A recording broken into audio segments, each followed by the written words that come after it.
O Senhor está no seu santo templo. Nos céus tem o Senhor seu trono. Os seus olhos estão atentos.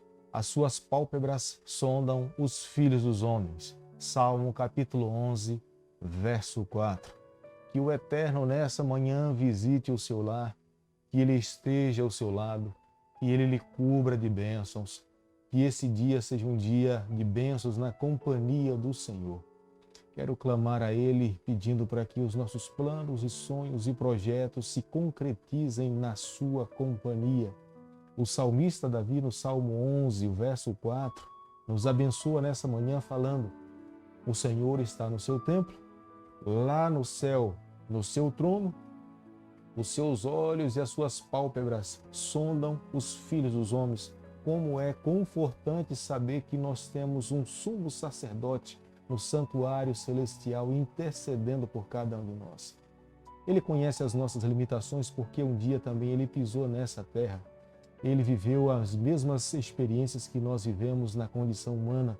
Portanto, o nosso coração descansa nas promessas, sendo a certeza que Ele está do nosso lado para intervir do nosso favor. Mas a cada manhã, nós iniciamos o nosso dia estudando um capítulo da Bíblia. E nesse momento eu quero convidar você a ter nas mãos o livro de Gênesis, capítulo 30, o verso 1.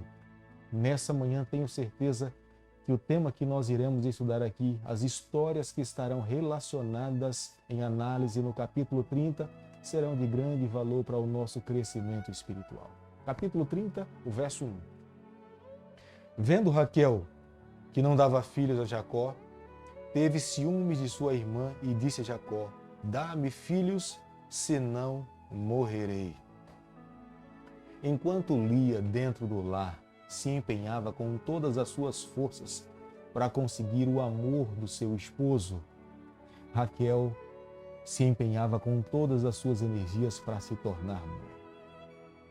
Raquel chega ao ponto de se voltar para o seu esposo, e é aquele momento de desespero, e fala para Jacó: se você não me der filhos, eu irei morrer. E é a primeira vez que nós nos deparamos na palavra de Deus. Jacó fala com Raquel com raiva, porque ele reconhecia suas limitações. Como é que ele poderia fazer alguma coisa, sendo que Raquel tinha ficado estéril? Somente Deus poderia realizar um milagre. Diante dessa situação, Jacó estava acurralado. Não sabia o que fazer nessa situação. E para resolver o problema, ele aceita a proposta de Raquel conceber um filho através da sua serva Bila. Da mesma forma como um dia Abraão coabitou com a sua serva Agar, agora também Jacó foi coagido a unir-se a uma serva para que pudesse ter filhos. Mas Lia também queria se tornar cada vez mais imponente dentro de casa. E ela queria ter mais filhos. E para que isso pudesse ser uma realidade, ela também entrega a Jacó a sua serva Zilpa por mulher. E Zilpa também concebeu filhos, da mesma forma como Bila também concebeu filhos. Diante dessas circunstâncias vividas dentro do lar, Rubens, que era filho de Lia, ao sair para o campo, trouxe para casa algumas mandrágoras. E essas mandrágoras naquele período tinham um conceito de que elas eram férteis. As pessoas que comessem poderiam gerar filhos. E Lia comeu. E além de comer, Raquel soube também que Rubens tinha trazido para casa essas mandrágoras. E ela foi em direção à tenda de Lia e pediu para que Lia pudesse lhe ceder um pouco dessas mandrágoras. Na verdade, a arqueologia revela que essas mandrágoras elas não têm nenhum poder de fertilidade. Mas como as mandrágoras tinham um formato de um ser humano, se acreditava naquele período que essas mandrágoras poderiam trazer fertilidade para as pessoas que estavam estéreis. E Lia questiona a Raquel falando que ela já era amada pelo seu esposo. Mas Raquel, ao falar com Lia, fala que era ela que não tinha filhos. E para que ela pudesse conseguir o que ela queria, ela então trocou com Lia o seu esposo, falando que se ela cedesse um pouco de mandrágoras, ela poderia no decorrer da noite ter uma noite com o seu esposo Jacó. E foi dessa forma que, mais uma vez, Lia, ao dormir com Jacó, concebeu mais uma criança. No capítulo 30, no verso 23, Raquel pronuncia o seguinte: ela concebeu e deu à luz um filho e disse: Deus me tirou o meu vexame. E é quando Raquel dá o nome para a criança de José. Mas fica evidente, amigo, nessa manhã, que Raquel era uma mulher imatura. Raquel estava buscando resolver os seus problemas em superstições. Ela se esqueceu de que o Deus de Abraão, o Deus de Jacó, era o Deus que de fato poderia lhe livrar daqueles momentos difíceis. E por um momento de fragilidade espiritual, ela busca solucionar as suas questões por superstições humanas. Mas foi a mão de Deus que lhe livrou naquele momento. No capítulo 30, no verso 23, fica muito evidente porque o significado do nome que ela dá ao seu filho, Deus me tirou do meu vexame. Somente Ele pode fazer isso por nós. Nos dias em que nós estamos vivendo, nós somos tentados a buscarmos todo tipo de recursos para resolvermos os nossos problemas. Mas aqui na palavra de Deus, nessa manhã, fica claro e evidente que somente em Jesus Cristo, somente em Deus, é que nós encontramos solução para todas as nossas questões. O coração de um ser humano, ele pode tentar ocupar o vazio com muitas coisas, mas ele sabe perfeitamente que o vazio que existe dentro do coração do ser humano só pode ser preenchido com a eternidade. Uma vida imortal que Deus prometeu para cada um de nós.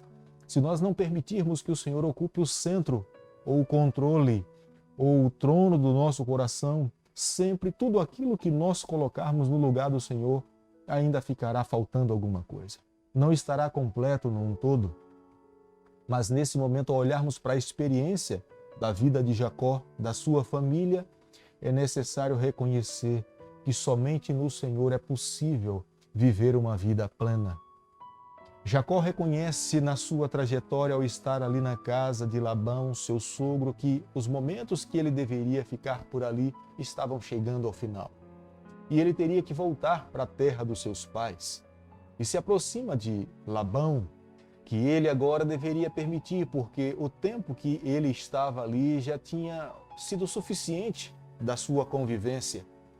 Mas Labão sabia perfeitamente que a mão de Deus estava sobre Jacó. Por mais que Labão tentasse prender a Jacó, ele reconhecia que não poderia fazer isso por toda uma vida. Porque cada vez mais Jacó se tornava mais rico. E fica aqui claro e evidente que a palavra de Deus, a bênção de Deus um dia que Jacó recebeu, que foi dada ao seu pai Isaque, estava sobre a sua vida. A palavra de Deus um dia foi dita a Isaque da seguinte forma: aqueles que te abençoarem, eu abençoarei. Aqueles que te amaldiçoarem, serão amaldiçoados. E por mais que Labão tentasse enganar a Jacó, ele não conseguia, porque a mão de Deus estava sobre a vida de Jacó.